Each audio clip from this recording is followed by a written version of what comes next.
Pemirsa, KPU Provinsi Bali menyampaikan persyaratan dua pasangan bakal calon gubernur dan wakil gubernur Bali dinyatakan lengkap setelah melewati proses verifikasi yang melibatkan sejumlah instansi.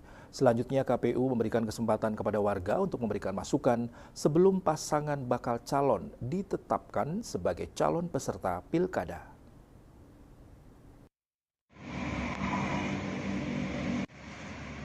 Usai melakukan proses verifikasi persyaratan pasangan bakal calon gubernur dan wakil gubernur, KPU Provinsi Bali menyatakan dua pasangan kandidat yang telah mendaftar, yakni pasangan Made Mulyawan Arya Agus Suradnyana dan pasangan Wayan Koster Giri Praste, dinyatakan sudah lengkap persyaratannya.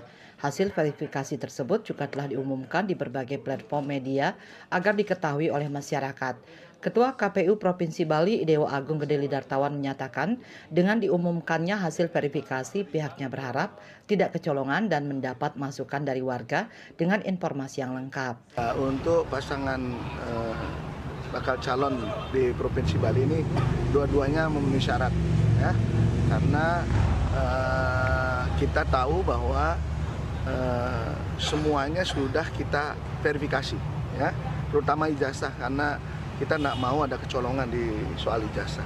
Begitu juga surat-surat keterangan atau keterangan dari lembaga, kita melibatkan semua teman-teman untuk melakukan verifikasi ke lapangan langsung. Ya, dari hasil kemarin pleno terakhir menyatakan semuanya memenuhi syarat, dan kemarin dan hari ini kita akan umumkan. Setelah itu mulai tanggal 15 kita akan umumkan juga visi misi kandidat. Ya, diumumkan, dan nanti tanggal 20 kalau memang tidak ada masukan, ini dalam rangka kenapa kita umumkan di media dan lain sebagainya, dalam rangka mendapatkan masukan. Selanjutnya KPU Provinsi Bali akan menetapkan calon gubernur dan calon wakil gubernur Bali pada 20 September 2024. Rahi Swantara, Bali TV.